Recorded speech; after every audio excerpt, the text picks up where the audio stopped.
Hey, what is up? Welcome to this episode of the Entrepreneur to Entrepreneur podcast. As always, I'm your host, Brian Lofermento, and I'm personally very excited to learn from today's guest and fellow entrepreneur because this is someone who is incredibly accomplished in his career, and I love the business that he's building. I love the fact that he's taken his corporate experience and really applied it to his entrepreneurial journey to create simple but powerful solutions. Let me introduce you to today's guest. His name is Tim Monzures. Tim brings extensive experience from his 14-year tenure at Apple at their headquarters in Cupertino, California. As a leader in wireless hardware engineering, he contributed to iconic products that we all know and love, like the iPhone and AirPods. Tim holds degrees in computer and electrical engineering from Santa Clara University and an MBA from Wharton School of Business at the University of Pennsylvania, which we obviously have a great relationship with. We're so grateful for the team over at Wharton. His leadership combines deep technical knowledge with a vision for innovation, and all of that culminates in his own company called Attrove, which is an AI-powered platform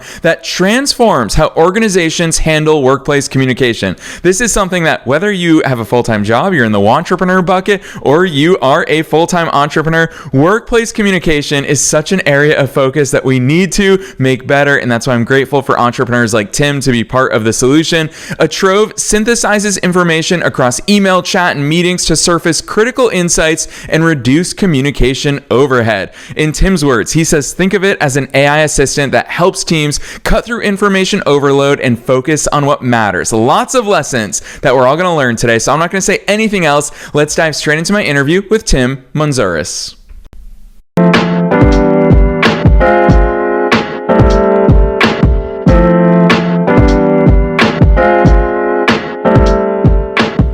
All right, Tim, I am so very excited that you're here with us today. First things first, welcome to the show. Thank you for having me, Brian. Excited to be here. Heck yes, I am so excited, not just for listeners to learn from you today, but I'm personally very excited to learn from all of your perspectives and experiences. So first things first, kick us off right here. Take us beyond the bio. Who's Tim? How did you start doing all this cool work? Yeah, absolutely. I had been an engineer now for about 15 years, and I originally grew up in Arizona, wanted to do engineering, figured Silicon Valley was a good place to do that, came out here, and that's where I attended Santa Clara for a couple of years. I got scooped up into big tech right as the iPhone was launching, the iPad, all those really awesome products, and landed a job at Apple, which was amazing.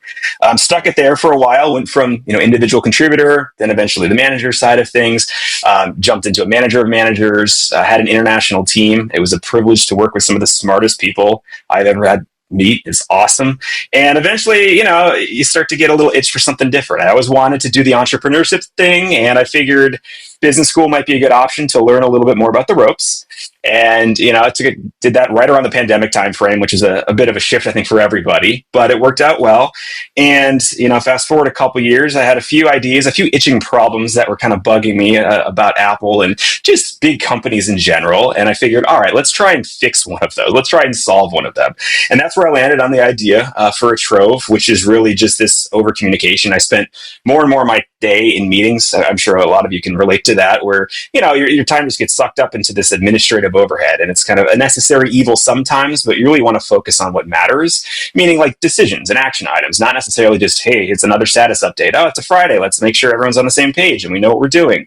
That type of thing, I think, works really well with these brand new language models that everyone's talking about these days. So I figured, all right, let's take this new technology, apply it to a problem that everybody seems to have, and see what happens. And that's kind of where I'm at, Brian, is now been about a year playing around with this thing, went from kind of prototypey thing, hired a couple folks. Now it's more the MVP beta type of thing. And now we're looking for customers and trying to see, all right, like, what are the interesting use cases for this? All right, you connect all this information. What can you do with it? Right? Is it going to be just a simple dashboard? Is it an audio rundown, just like this podcast, something you can listen to on your way to work that gives you a personalized heads up? Or is it something that actually, gets more into the agentic space where you're starting to talk about workflows?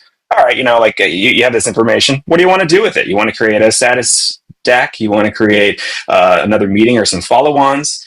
You want to work with a couple of folks to create a bug or two that you've been talking about, or a new feature request? Sure, why not automate some of those processes?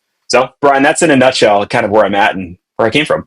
Yeah, I love that overview, Tim, especially because I'm going to call something out that kind of slipped into the way that you articulate your backstory. And that is, you said that you were thinking about a bunch of different ideas and problems that you wanted to solve. And I always argue to entrepreneurs that you don't need a business idea. You need to figure out who it is that you want to serve and how you want to solve them based on a problem or desire that they have. And I love the fact that that was right there in your mindset and in the story that you just shared with us. Talk to us about that problem-focused approach, because clearly working in the world of corporate, which it feels weird calling Apple corporate. We'll talk about the environment there in a little bit, but I want to hear about the fact that you understood all of these real-life needs, having been in it yourself, identifying those problems, and then figuring out, you know what, I'm going to start a business and a solution to solve this problem. Absolutely. Yeah, it's interesting. Like, I think there's a lot of people that come up with a solution that's in need of a problem, which is a bit backwards, right? I think there's a lot of textbook examples of maybe that isn't the right place to start necessarily. In my case, I was just looking at my own work life, and I'll go through a little bit of a story here. I was fortunate enough to have a son born right in November of 2022. And another crazy thing happened in the world then, which was the launch of ChatGPT. And so I actually took a couple months off, bonded with my son, was incredible, and then got back to work. And I was realizing as I was getting back into the swing of things at work, it's not really doable anymore for me to spend late nights and early mornings kind of bookending my day working. It's too much. I had an international team. I had, a guy in India, China, obviously here in California. And so there were a lot of meetings spread across the day. And I was trying to figure out like, wow, this is a challenge. Is there, something that I can do to try to address that? And as I mentioned, I think the technology finally hit a point where, okay, we're now able to do some magic with words for the first time, right? You're going to take these unstructured things called email, and you're going to figure out, all right, is there a way to actually give them some structure, some meaning, and do something with them? And so that was kind of my hypothesis, was like, wow, all right, I'm spending too much time in these meetings. Maybe I could make them faster, don't go to quite as many, or even on the email side of things, I don't need to spend an hour or two catching up with my email when I wake up. Maybe I could get a little bit of a quicker summary rundown type thing before my day gets started to save me some time so I can spend it with my family. And, hopefully then when I get to work, be a little more effective. So that was kind of basically the problem statement, was like, wow, this just isn't working for me anymore. And I lived it. So that's where that came from. Yeah, I love that, especially because scratching our own itch, it really is such a great source of inspiration for any of our businesses, however big or small that itch may be. I want to talk to you about from the tech perspective. Now, obviously, you worked inside of Apple, and I do want to come back to the fact that I said it feels weird calling them corporate, because the tech space, we always think of all these sexy startups in Northern California. Obviously, you're in the hotbed of that world, and that world moves fast, Tim. And by the time that we think of things, there's already a business that's popped up, especially we see how many SaaS companies launching every single day. And so with that in mind, talk to us about the environment that you experience at Apple with regards to, now you're an entrepreneur, you are one of us. And so that is a more agile, more nimble way to operate as a business owner. What are those contrasts? What are those similarities and differences that you've experienced? It's a great question, and it's terrifying, to answer you truthfully. It's one of those things where you have the comfort of a large company and a team and very smart, specialized individuals. So obviously, as the company grows, the roles become more specialized over time, which is amazing. So these companies get very good at doing certain things, and sometimes that leads to almost pigeonholing, where you stay your lane and you don't necessarily do anything else. Well, I think entrepreneurship is the complete opposite of that, where, everyone talks about being the jack of all trades, or you're wearing many hats, or whatever analogy you want to use. But I think that's something that's beautiful about it as well, is you're no longer encumbered by the tech debt, the history, the processes, here's the way we do things piece of, the puzzle there.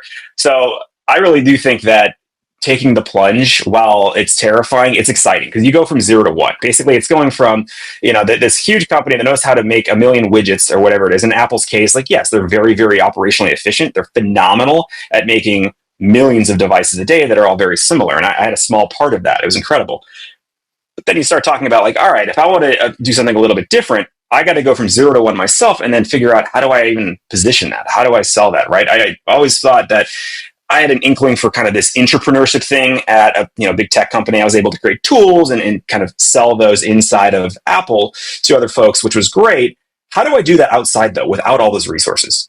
And that's really a bit of a challenge, I think, and kind of the exciting part of being an entrepreneur, right, is figuring things out, but it's also terrifying. Like, I don't have a boss right now that tells me here's what I should be focusing on. What are those metrics I should be tracking? What is today going to look like for me when I wake up?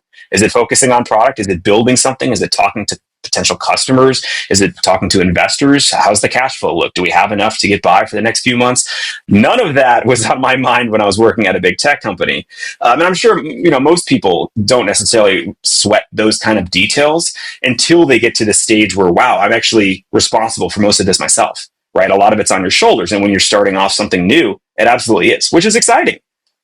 Yeah, Tim, I really appreciate how you match or you mirror and marry both challenging and exciting. That right there, that's the entrepreneurial essence that we all face every single day. The other thing that stands out to me, whether it's in the messaging that you and I had before we even got together here today for this interview or on your website or just the way that you view your solution in general, it's following up on something that we all have come to know and expect from Apple, which is, of course, that simplicity. You are talking about solving some complex problems. Gosh, workplace communication happens across so many different channels, mediums, formats, formal, informal, and every single thing in between. Talk to us about simplicity and how that plays into your entrepreneurial thinking, your development of the solution that you've brought to the marketplace. I'd love to hear your views on simplicity.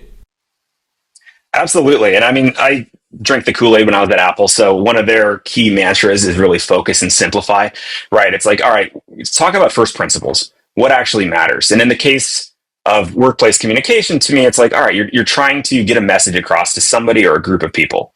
And in that case, like, all right, what actually matters? How do you distill that down? So I came from the wireless engineering world. I like to use the term signal to noise, right? So like, what is that signal that you actually need to see in order to do your job better and filter out all that other noise? Because there's a lot of communication these days. And I think a lot of that came from the pandemic as well, right? We didn't just get better tools, we got more of them. Everyone's working hybrid and remote, and now there's some back in person, but there's still teams that are distributed. There's, international and remote teams. How do you tie all that together? And there's some incredible tools out there, but I think it gets really messy, right? It's a hard thing to do. So my hope is that if you can start to integrate these things so that you kind of have a single source of truth for your work life in the form of your communication work life, at least to start, then we can start to figure out, all right, how do I make that workflow more effective for you? What are those things that really matter to you? So, what is the first principle here? The problem I have is overcommunication. That's the first problem. And so, all right, we'll try and collate all this information together and then distill it down to things that are important to you using some machine learning, big data, all those really fun buzzwords.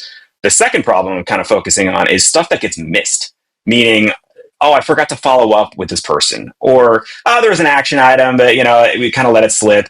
Those little issues tend to maybe not matter in the short term, but in the long term, lots of them, kind of death by a thousand cuts, they can hurt the bottom line. I mean, you're just letting small things slip in a big company. So I don't think anyone necessarily would call you out on it. But I do remember there were a few of those that were big oopsies at Apple. And I don't want to get into the details there, but essentially that can cost the company quite a bit. So how do you prevent that from happening? Maybe getting little pings in the background. You go, oh, wouldn't it be nice? Assume you have this entity, this person working for you in the background.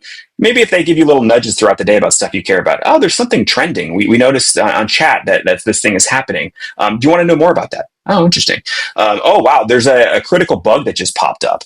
Maybe that's something, if you're in a software group, maybe it's something you should take a look at sooner than later so you don't miss time on it and you can actually try and fix it and ship it in a timely manner, as opposed to just waiting and hearing about it from your team or from a chat or from an email whenever you get around to it, when it gets escalated high enough. So that's kind of the first principles thinking, is really like, all right, what actually matters? And it's getting those decisions, it's having those discussions, talking with your team about the important matters. It's not just, oh, look, another status update with my team. I love talking to the team, and I think that's incredible, but you want that to be valuable, right?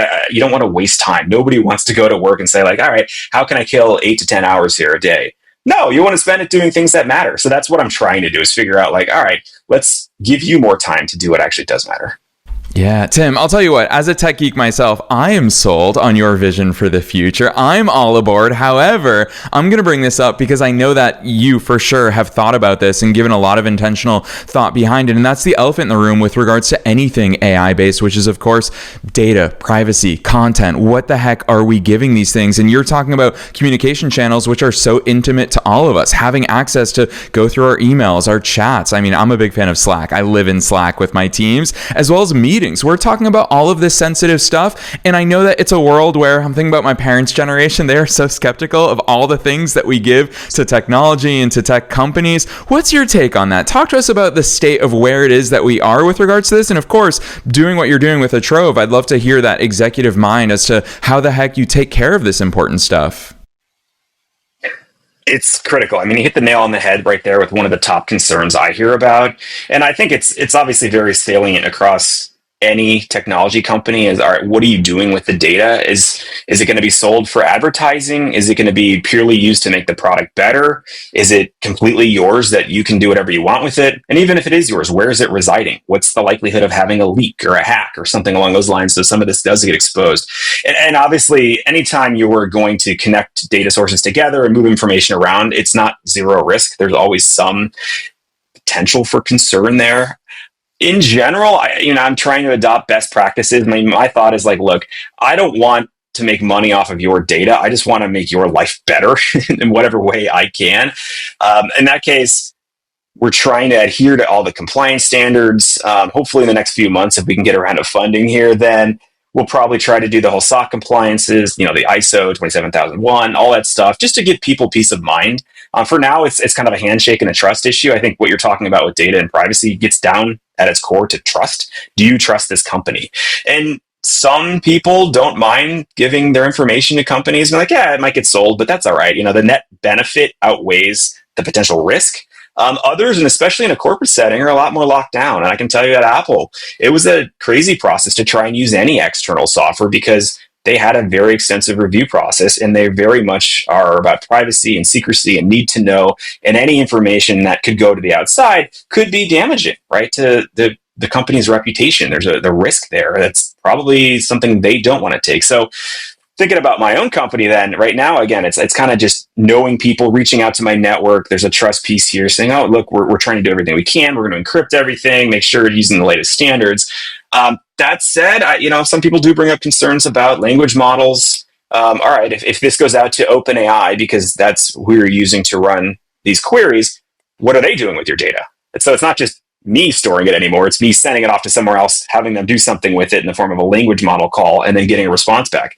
Okay, that's a potential risk as well. How do you mitigate that? I think one obvious way could be run stuff yourself if you need to. Right now, we're in the phase where, all right, we're just trying to find kind of early inklings of product market fit. I don't want to over-engineer this thing. But the value of something, what I'm trying to do along with communication and everything, isn't necessarily in the language model itself. I think we're just using that to, parse some rough couple of paragraphs here or there of an email, give you some metadata about, oh, here's the sentiment, here are the action items, here are things that are interesting, maybe some tags and everything. Does that need to have kind of these frontier models in order to work?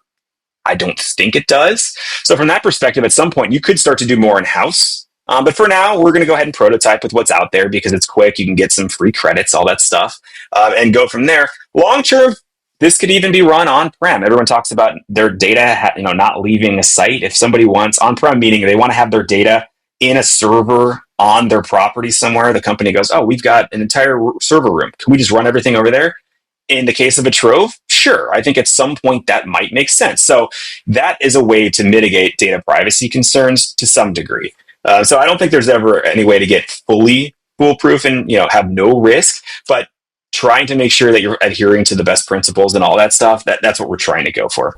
Yeah, gosh, I so appreciate the way that you answer that question, Tim, because I do feel like it's easy for all of us in our own businesses to say, yeah, this is the simple solution. Maybe it's a case of oversimplification, but that real life transparent insight, I actually think even when I ask you the question, it is easy to think just about Attrove on that level. It's your company, but I love how you point out, yeah, our data feeds to so many different places. I even think about when we all use Zapier, which is a popular API integration tool.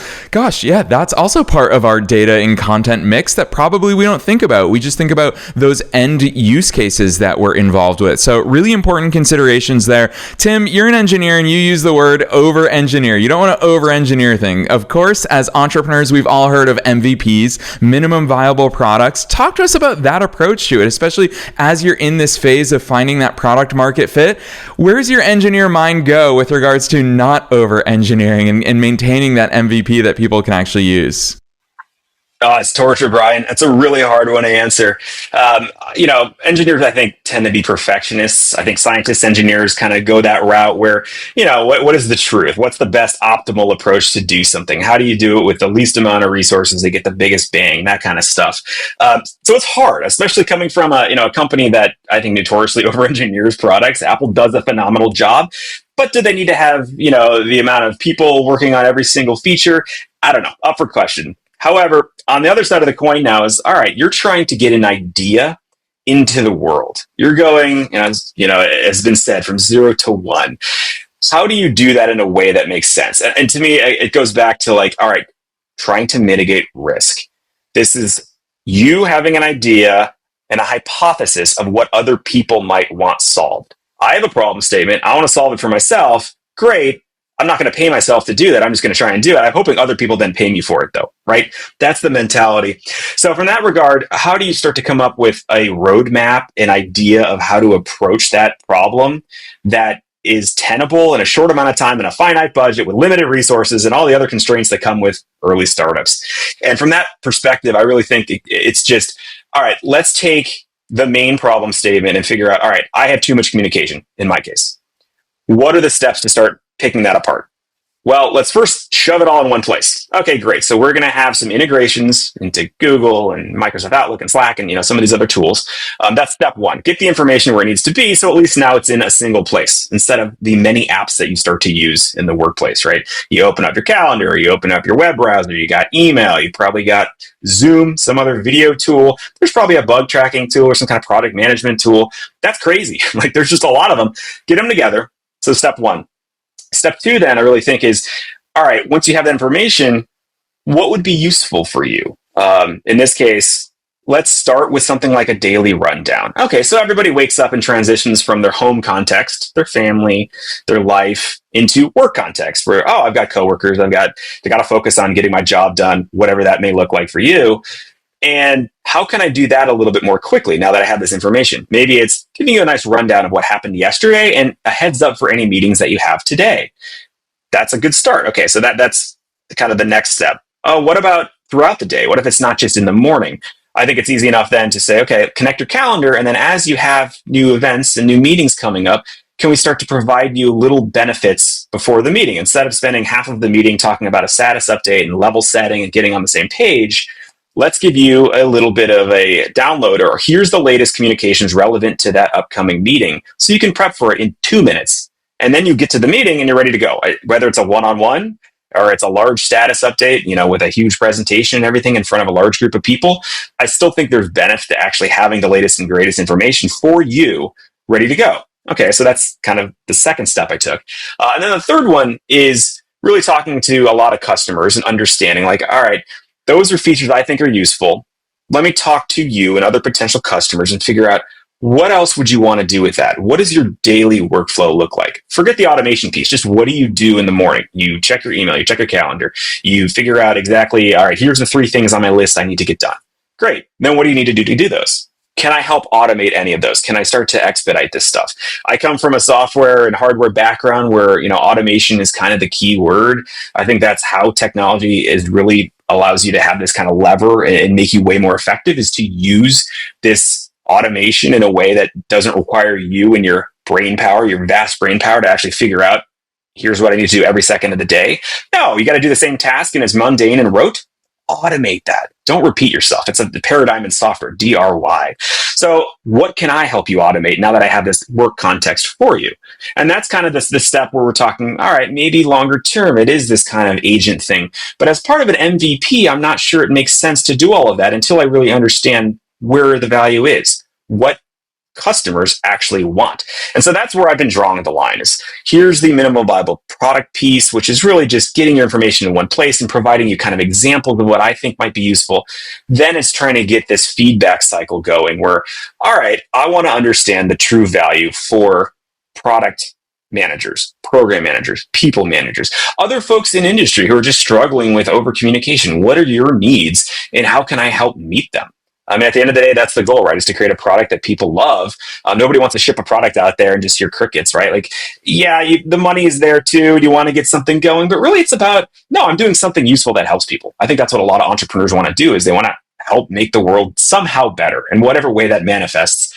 So from that perspective, going from the MVP to a beta to hopefully something more is kind of the process, and just not doing too many features, right? Like as a perfectionist, as a person who wants to add more and more stuff, like you want to be that visionary, you want to have those ideas, put them on paper, put them on a roadmap, talk to investors about them, see here's the giant TAM, right? The total addressable market that you can get to eventually. But today we're focusing on just a small subset of customers with just these features because this is actually what we need to get the product out the door. So from that perspective, Brian, I really do think it's a lot of balance and it's hard to do. And it's something I'm still struggling with. Yeah, well, we're going to talk about that balance a little bit more, Tim, because I can see how loaded that question was. And I love how transparently and generously you share all of these things and considerations that you're playing around with, because I always remind listeners, you're not just a subject matter expert in what we're talking about. You are a fellow entrepreneur. You're running and growing your own business along the way. So hearing you talk about customer conversations and feedback and building the thing and product market fit and marketing and sales. And you talked about having a closed beta program right now. And obviously you're actively seeking funding. Tim, how the heck are you managing that time? What is your week looking like?